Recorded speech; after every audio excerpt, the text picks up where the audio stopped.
My cabinet colleagues, Your Excellency and Excellency the ambassadors, representatives of international organizations, friends from media, all dignitaries, ladies and gentlemen. I thank you all for accepting our invitation to attend the announcement ceremony of the Sagarmatha Sambad.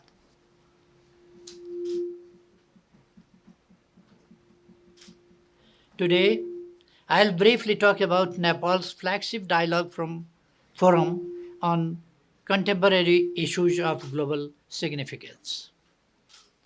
We are living through a crucial period of human society, human history. The frontiers of technology are expanding, unleashing immense opportunities as well as challenges. The geopolitical landscape is in a flux. We are seeing peace held hostage by armed conflicts in many parts of the world. Multilateralism is facing a crisis of confidence.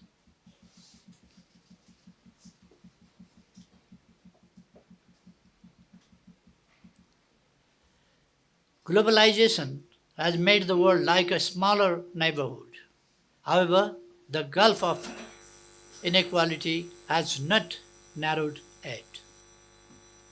Rather, it is on its inexorable rise. The issue of global human mobility is impacting many countries, those that can be called as sources as well as destinations. Liberating the bottom billion from the liberating the bottom billion from the shackles of poverty is still a tall task. Our patterns of consumption and production are not sustainable at all. Many industrialized countries have enriched themselves at the expense of nature. Such trends have also exa- exacer- exacerbated the issue of climate change. Disasters induced by erratic climate have cost many lives and made the road to development even costlier. Long short, long story short, we are globally facing polycrisis.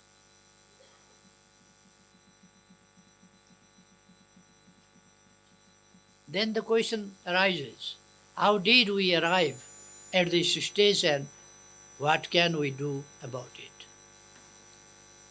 In responding to these questions, I recall the Sanskrit maxim of Vade Vade Jayate Tattvabodha. This means knowledge is produced through discourses. That underscores the value of deliberations to distill the truth. This is my conviction too. The response to my maladies of today should rest on collective contemplation and shared reflections. An open dialogue is crucial to addressing contemporary issues and finding the compass for navigating the road rife with polycrisis. It is with this realization that the idea of Sagarmatha Sambad was conceived in 2019. But,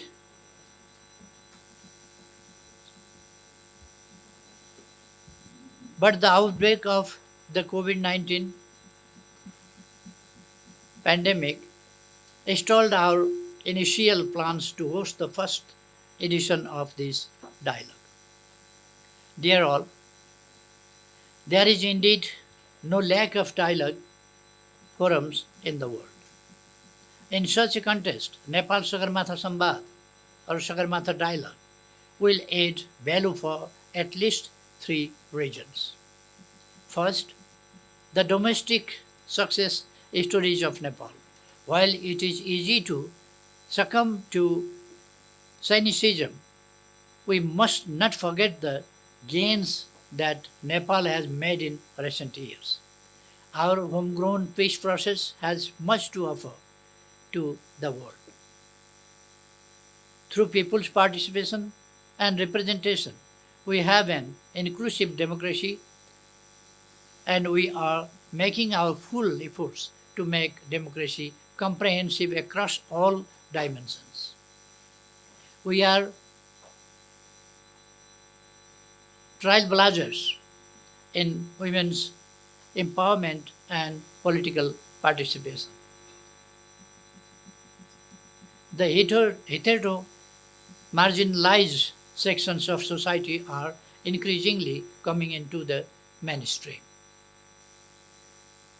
With political issues largely settled, we are fully focused on socio-economic transformation. Our national aspiration, prosperous Nepal, happy Nepali, is rooted in economic equity and social well-being. Second, the unique historical outlook of Nepal. Historically, we have a long legacy as a land of sages and seekers. The wisdom of ancient philosophers still resonates today. This has shaped our worldwide to seek. This has shaped our worldview to seek global harmony, peace, and security.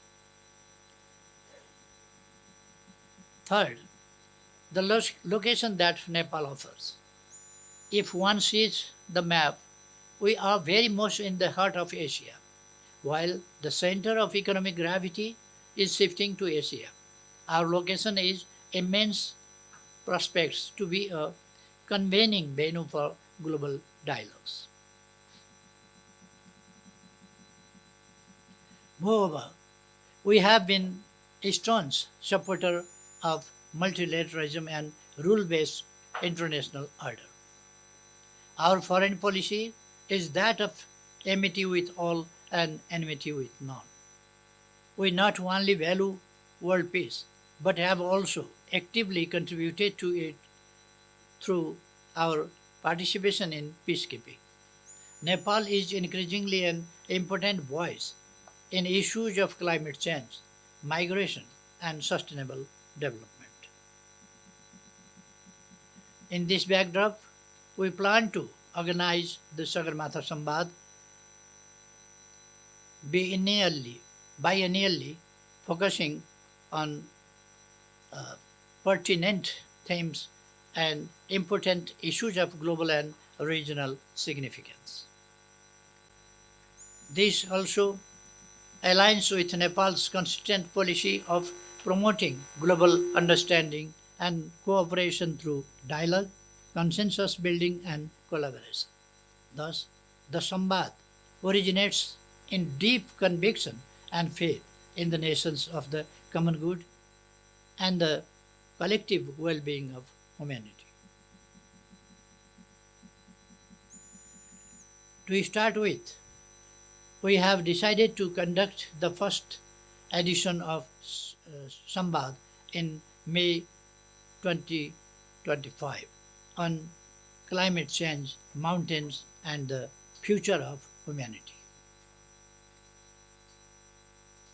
While we announce the Sambad today, we are also expressing the solidarity with the urgent call reflected in UN's International Year of Glaciers Preservation 2025 to preserve the fast receding glaciers and raise awareness on the importance of Earth's rare resources like snow-capped Himalaya and slow-moving but fast depleting glaciers.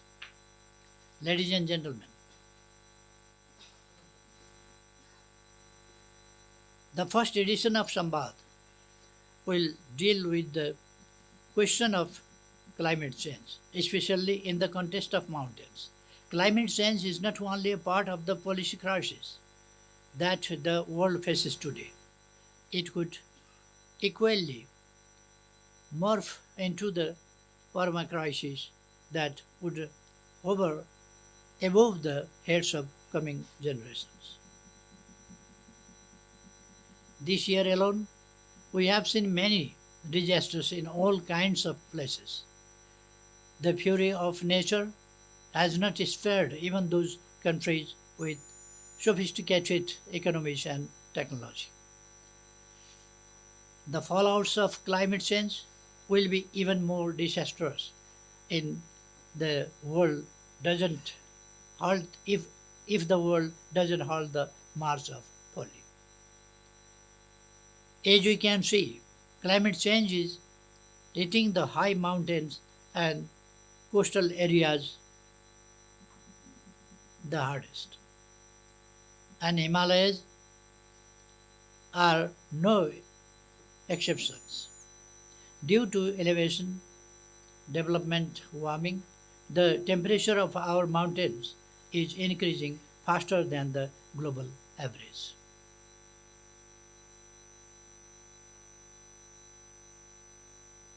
Nepal's snow-capped mountains serve as a natural stabilizer for the planet's climate.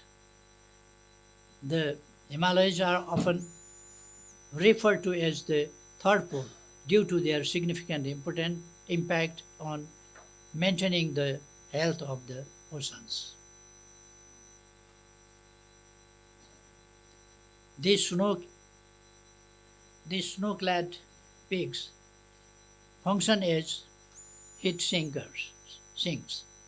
Their glaciers and snow melt feed rivers that sustain vegetation ecosystems ecosystems and the lives of the people living downstreams. The global water tower is sadly drying out. Indeed, there is an inherent connection between mountains and oceans, with many ecosystems relying on each other. Consequently, any ecological changes in the mountains can have widespread effects around the planet, including impacts on coastal regions, small islands, states, and oceans. The rapid melting of snow and unpredictable precipitation have transformed once snow-clad, glittering white mountains into black rocks.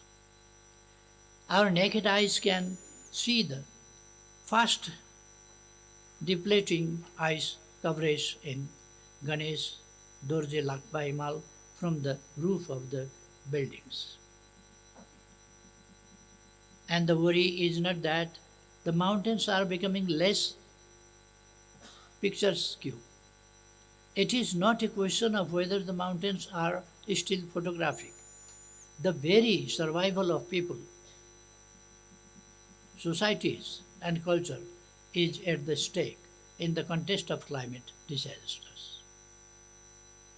What we went through in 2024 in Thame is the Everest region during the glacier lake, in the Everest region during the glacier lake outburst flood, and in Bagmati province during the incessant post-monsoon powering were natural emergencies posing threat to survival, sustenance, and progress of a mountainous country like Nepal.